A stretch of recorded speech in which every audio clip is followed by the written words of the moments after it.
Aujourd'hui, j'ai découvert des secrets que personne ne connaissait sur Minecraft. Bon, si, il y a plein de gens qui les connaissaient, mais moi je les connaissais pas personnellement. Donc l'objectif principal de cette vidéo sera de vous montrer des astuces et des secrets que pas beaucoup de gens connaissent et qui j'espère vous apprendront 2-3 trucs sur Minecraft. À chaque fois que je lance Minecraft, je me dis que c'est une nouvelle aventure qui débute. Est-ce que ça le fait à vous aussi ou pas? Et je trouve qu'il y a beaucoup trop de mobs à mon goût à côté de moi. Faisant des outils en bois que je vais transformer en outils en pierre bien sûr, parce que c'est la base de Minecraft MDR. Oh tiens d'ailleurs, une montagne, j'ai vraiment envie de nickel. Et première astuce qui va vous aider à finir Minecraft super vite. Avec une simple torche, comme vous pouvez voir j'en ai une dans mon inventaire, on peut faire des escaliers sans utiliser énormément de bois. Bon comme vous savez des escaliers on peut en faire des comme ça, mais ça consomme énormément de bois. Avec une torche, j'ai une strat plutôt marrante que j'ai trouvée il y a pas si longtemps. On peut poser la torche ici et littéralement poser le bois à gauche qui nous empêche de mettre un cube en bas. Boum! Vous avez économisé un de bois. Bon oui, la première astuce c'est un peu... Devant moi il y a juste des citrouilles. Tiens parfait, je vais vous parler de la deuxième astuce. J'en parle beaucoup en ce moment, mais quand vous voyez des citrouilles comme ça perdues au milieu de nulle part, souvent pas très loin il y a un village. C'est ce que je me suis rendu compte et en vrai...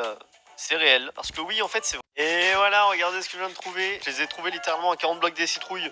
Donc ça fonctionne pour de vrai. Je vais tellement aller le piller, ce village. J'ai un truc assez marrant. Que vous savez que les têtes de mobs vous rendent presque invisibles aux monstres. Pour vous montrer ça, j'ai juste besoin de trouver un petit creeper et vous allez tout de suite comprendre en fait. Les creepers ont une portée d'attaque de 8 blocs. Ça veut dire qu'à partir de 8 blocs, le creeper viendra vous buter. Sauf que quand vous portez une tête de creeper, le creeper ne vous voit plus qu'à 4 blocs. Par exemple, là, il me détecte pas, pourtant je suis à 6 ou 7 blocs de lui. Si j'aurais pour vous apprendre un autre secret. Bon, je pense que vous savez tous que dans les glaciers de Minecraft, comme ça, là, il y a les ours polaires. Comme vous pouvez voir, il y en a 2 là-bas. Alors, un ours polaire, c'est inoffensif jusqu'à temps que vous le tapez. En vrai, pas vraiment. Ça dépend des cas. Là, comme vous pouvez voir, les ours polaires, ils chillent sur la glace, ils sont bien. Et ils ont surtout pas d'enfants. Donc, quand je m'approche d'eux, ils me veulent pas du mal. Genre, c'est mon gigapote. Salut, mec.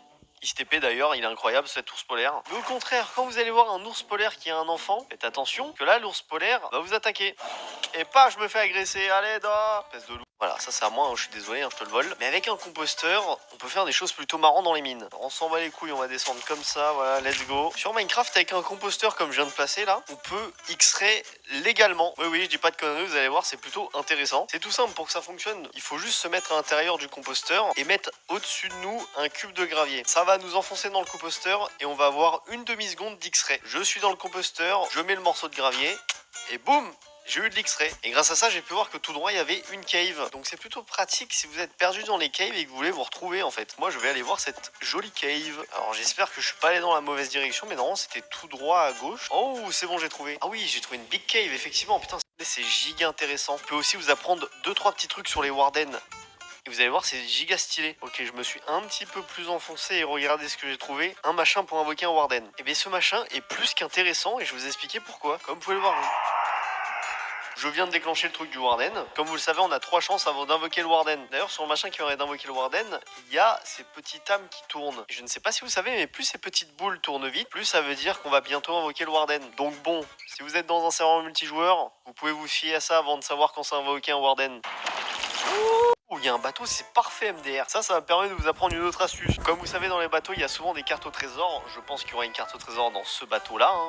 Nickel, il y a une carte au trésor. Ok, super. Tout le monde connaît le principe des cartes au trésor. Faut tout simplement aller à un endroit et après trouver le trésor. Donc, on va y aller et je vais vous montrer comment le trouver super rapidement. Ok, on est où? C'est par là-bas, je pense. Je me rapproche du point de la carte qui est juste là-bas, là, c'est tout droit. C'est sur cette petite île qui m'appelle bizarrement mes spawns d'il y a 2 ans. Donc, vous êtes à côté du point de la carte et là, vous vous dites, ah merde, c'est où le trésor? Parce que pour trouver le trésor, c'est très simple, il faut aller en 9 sur 9. Dans n'importe quelle situation, si vous allez dans le chunk où il y a le trésor, vous appuyez sur F3 et vous allez dans la ligne bloc et vous vous dirigez tout simplement dans le 9-9 et vous allez voir que juste en dessous du 9-9, c'est-à-dire ici, vous allez trouver le trésor en creusant. Bon, c'est une astuce toute conne, mais il faut juste y penser. Et boum, voilà, il y a le trésor. Je prends le saumon cuit, moi j'adore ça. Je suis retourné là où il y avait mon bateau, c'est pas pour rien. C'est par ce petit biome que les chèvres spawnent, comme vous le savez tous. Mais est-ce que vous savez qu'on peut faire un truc assez drôle avec les chèvres? Pour vous montrer l'astuce, je vais tout simplement faire un mur en stone qui est tout à fait basique, donc un mur de 4 par 3 et je vais ramener une petite chèvre devant. Vous allez voir ce qui va se passer. Ok, toi viens ici en légende, hop, vas-y monte.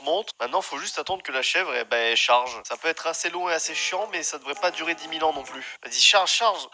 Et hop là! Et ça a pas cassé la corne. Et non, ça c'est pas normal. Normalement c'est censé casser la corne. Attendez, je recommence là. Oh, c'est quoi cette arnaque là?